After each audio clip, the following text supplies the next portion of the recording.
ស្ដីបងប្អូនថ្ងៃនេះយើងមកជួបគ្នាទៀតហើយតើតើជាមួយនឹងការមើលព័ត៌មានការងារនៅលើគេហទំព័របងធំ .com អញ្ចឹងថ្ងៃនេះគឺយើងមកមើលព័ត៌មានការងារនៅលើ app បងធំនៅលើ app ដែលយើងដំឡើងនៅលើទូរស័ព្ទដៃរបស់យើងណាចាហើយតើតើជាមួយនឹងប្រភេទការងារអត្តរាងការងារប្រភេទការងារប្រភេទក្រុមហ៊ុនហើយនឹងការងារតាមទីតាំងហ្នឹងគឺមើលយើងមើលនៅខាងក្រោមគឺយើងឃើញណាអញ្ចឹងយើងថ្ងៃនេះគឺយើងចូលមើលការងារតាមក្រុមហ៊ុនចាហ្នឹងហើយយើងចុចទៅលើការងារតាមក្រុមហ៊ុនហ្នឹងគឺយើងចូលឃើញឈ្មោះក្រុមហ៊ុនអង្គការរដ្ឋាភិបាលនៅខាងធនាគារចាហ្នឹងហើយអញ្ចឹងគឺនៅទីនេះតែម្ដងណាចានៅក្នុងហ្នឹងគឺយើងពេញចិត្តចូលទៅយើងពេញចិត្តធ្វើការនៅក្រុមហ៊ុនណាគឺយើងចុចទៅលើក្រុមហ៊ុនមួយហ្នឹងចាអញ្ចឹងហើយការងារគាត់មានមុខតំណែងប្រហែលយើងចុចទៅគឺឃើញនៅក្នុងហ្នឹងតែម្ដងសម្រាប់ការងារយើងចូលមើលការងារតាមក្រុមហ៊ុនគឺយើងមើលទៅតាមប្រភេទក្រុមហ៊ុនដែលយើងពេញចិត្តចង់ធ្វើការជាមួយចាអញ្ចឹងនៅក្នុងហ្នឹងគឺងាយស្រួលឲ្យយើងចូលបានមើលចំតែម្ដងហើយមិនចំណាយពេលយូរសម្រាប់ពួកយើងដឹងពីឈ្មោះក្រុមហ៊ុនដែលយើងចង់ធ្វើការជាមួយហ្នឹងគឺយើងចូលទៅគេហទំព័របងធំ .com ក៏បានយើងចូលទៅ app យើងឃើញការងារតាមក្រុមហ៊ុនឬក៏ការងារតាមនយោជកណាធ្វើការងារមួយទៅនៅខាង Smiling Gecko Education Campus ចាគាត់មាន16មុខតំណែងនៅពេលដែលយើងចូលមើលការងារតាមក្រុមហ៊ុនគឺយើងពេលដែលយើងចុចទៅគឺចេញព័ត៌មានលម្អិតរបស់ក្រុមហ៊ុនចាហើយយើងនឹងចុចទៅល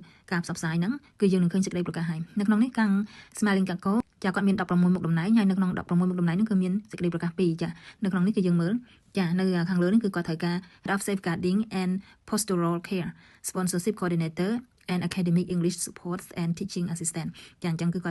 ត់មាន4មុខតំណែងនៅក្នុងសេចក្តីប្រកាសមួយនេះចាហើយនេះគឺ various position នៅយើងមើលទៅនៅពាក្យដែល various position គឺគាត់មានច្រើនមុខតំណែងនៅក្នុងនេះចូលទៅគឺយើងឃើញចំនួនមុខតំណែងហើយការងារនេះគឺផុតកំណត់ថ្ងៃទី20ខែ6នេះហើយចានៅក្នុងនេះគឺគាត់មានមុខតំណែងច្រើននៅក្នុងមុខតំណែងនីមួយៗគឺគាត់ដាក់ឈ្មោះនៅក្នុងនោះហើយគាត់ត្រូវការចំនួនប្រមាណគឺគាត់ដាក់បង្ហាញនៅក្នុងនោះហើយជាភាសាខ្មែរទៀតអញ្ចឹងងាយស្រួលសម្រាប់ឲ្យពួកយើងអានអញ្ចឹងនៅក្នុងនេះគឺយើងឃើញមុខតំណែង Early Years Teachers Under School English Teacher ចាគ្រូបង្រៀនកម្រិតបឋមសិក្សា2នាក់គ្រូបង្រៀនគណិតវិទ្យា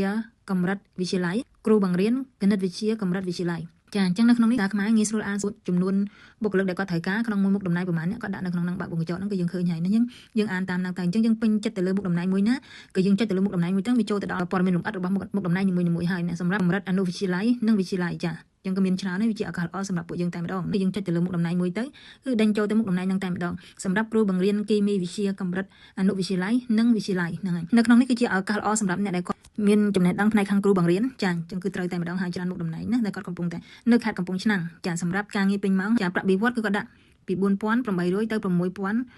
ក្រសលអញ្ចឹងប្រាក់ខែក្នុងមួយឆ្នាំតែនៅក្នុងហ្នឹងគឺយើងមិនទាន់គិតពន្ធប្រាក់ខែទេណាមានន័យថានៅពេលដែលយើងទទួលបានហ្នឹងប្រចាំខែគឺគេត្រូវដកពន្ធប្រាក់ខែរបស់យើងជាប់កម្រិតប្រមាណភាគរយអញ្ចឹងគេដកយកប៉ុណ្ណឹងរៀងរាល់ខែនៅពេលដែលយើងបើកប្រាក់ខែចាហ្នឹងហើយតែយើងស្រុបជាឆ្នាំគឺបានប៉ុណ្ណឹងកាសគឺជាភាសាខ្មែរចាល្អមែនទែនសម្រាប់ពួកយើងមើលហ្នឹងគឺយើងយល់ដឹងអំពីតម្រូវការងារដែលយើងត្រូវទទួលខុសត្រូវតាក់ទងជាមួយនឹងអត្ថប្រយោជន៍គឺយើងឃើញនៅទីនេះគឺមានដាក់ឲ្យយើងទាំងអស់តែម្ដងណាតាក់ទងជាមួយនឹងកន្លែងស្នាក់ណា3ពេលក្នុងមួយថ្ងៃចាអញ្ចឹងអាចនិយាយបានថាគឺពិតជាល្អមែនទែនសម្រាប់ពួកយើងណាចាប្រាក់ខែក៏សមរម្យហើយអត្ថប្រយោជន៍ហ្នឹងក៏ច្រើនគាត់បើដែរណាចានៅតាមខេត្តគឺល្អណាគឺតាក់ទងជាមួយនឹងភាសាអង់គ្លេសគឺយើងមានកម្រិតល្អណាកម្រិតល្អហ្នឹងគឺមានន័យថាអាចសរសេរអាចអានអាចនិយាយបាននៅក្នុងកម្រិតភាសាហ្នឹងចាហ្នឹងហើយចាតាក់ទងជាមួយនឹងជំនាញយើងត្រូវចេះជំនាញទូទៅនៅបច្ចេកទេសមានសញ្ញាបត្រគ្រូកសលចាអញ្ចឹងគឺនៅពេលដែលយើងចូលទ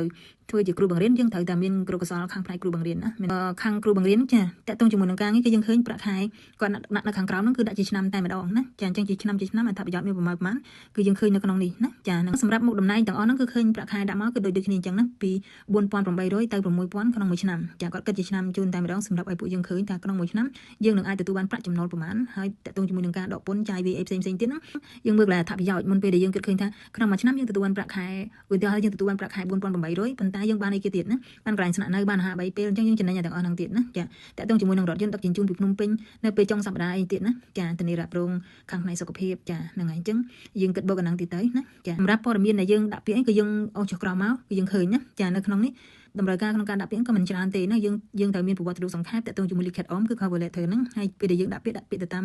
email ចាដែលក្នុងមុខតំណែងចានៅក្នុងនេះគឺយើងចុចដាក់ពាក្យឥឡូវនេះហ្នឹងទៅគឺយើងដាក់ពាក្យទៅតាមបងធំណាហើយនៅពេលដែលយើងចុចទៅលើហ្នឹងគឺវាចេញមុខតំណែងទាំងអស់អញ្ចឹងយើងពេញចិត្តទៅលើមុខតំណែងមួយណាយើងចុចទៅលើមុខតំណែងមួយហ្នឹងហើយយើងចុចបន្តទៅហើយយើងដាក់ពាក្យទៅតាមហ្នឹងណាចានេះគឺយើងការរបៀបនៃការដាក់ពាក្យគឺងាយស្រួលមែនតើសម្រាប់ពួកយើងដែលធ្វើការដាក់ពាក្យហ្នឹងចានៅក្នុងហ្នឹងគឺយើងដាក់មុខតំណែងណាគឺយើងចុចយកមុខតំណែងហ្នឹងសំខាន់ណាគឺនៅពេលដែលយើងដាក់ពាក្យការងារបើយើងដាក់ទៅយើងអត់ប្រាប់មុខតំណែងយើងចង់ដាក់ទៅគេអត់ដឹងថាយើងចង់បានមុខតំណែងមួយណាទេសម្រាប់គេមានការផ្សាយមុខតំណែងច្រើនការចាប់ពី2ឡើងទៅយើងចង់បានគឺយើងត្រូវប្រាប់មុខតំណែងដែលយើងចង់ដាក់ទៅសម្រាប់ការងារនៅខាងលើនេះចាអញ្ចឹងគឺប្រាក់ខែក៏អត់បញ្ជាក់តាក់ទងនៅក្នុងនេះគឺនៅខេត្តកំពង់ឆ្នាំងដូចគ្នាចាហើយតាក់ទងជាមួយនឹងមុខតំណែងខ្ពស់នេះមុខតំណែង4នេះគឺប្រាក់ខែគឺចរចាគ្នាបានចាអញ្ចឹងគឺយើងមើលទៅតម្រូវការបទពិសោធន៍យើងមិនបានអាននេះច្រើនលម្អិតទេពីព្រោះអីនៅក្នុងនេះខាងអង្គការក៏មានមុខតំណែងច្រើនការមើលលម្អិតបន្ថែមតាក់ទងជាមួយនឹងព័ត៌មានការងារតែមាននៅមកពីខាង ក្នុងការ Smiling Gecko ចាយើងចាប់ដើមគឺយើងចូលទៅគេហទំព័របងធំ .com ហើយចាយើងចូលទៅតាមរយៈក្រុមហ៊ុនតារាងក្រុមហ៊ុនចាយើងចូលទៅគេហទំព័របងធំ .com យើងចូលតាម app ក៏បានយើងចូលតាម website ក៏បានដែរនៅក្នុងហ្នឹងគឺយើងមើលតាមនយោជកឬមួយក៏ចូលតាមតារាងក្រុមហ៊ុនណាយើងចិត្តទៅលើហ្នឹងទៅគឺយើងឃើញ Smiling Gecko Education Campus មាន16មុខតំណែងនៅកំពុងតែត្រូវការចឹងនៅក្នុងហ្នឹងគឺសម្រាប់គ្រូបង្រៀនហើយអ្នកដែលគាត់មានមុខតំណែងធ្វើនៅក្នុងការិយាល័យចាសម្រាប់មុខតំណែងធំចាអញ្ចឹងនៅក្នុងគឺយើងចង់ដឹងយើងចូលទៅគឺយើងឃើញហើយណាមុខតំណែងទាំងអស់ហ្នឹងគឺគាត់កំពុងតែត្រូវការនៅខេត្តកំពង់ឆ្នាំងមាន16មុខតំណែងណាចាអញ្ចឹងថ្ងៃនេះគឺយើងមានប៉ុណ្ណឹងហើយសូមជូនពរពួកយើងមានសំណាងល្អជោគជ័យទាំងអស់គ្នាចាសូមអរគុណ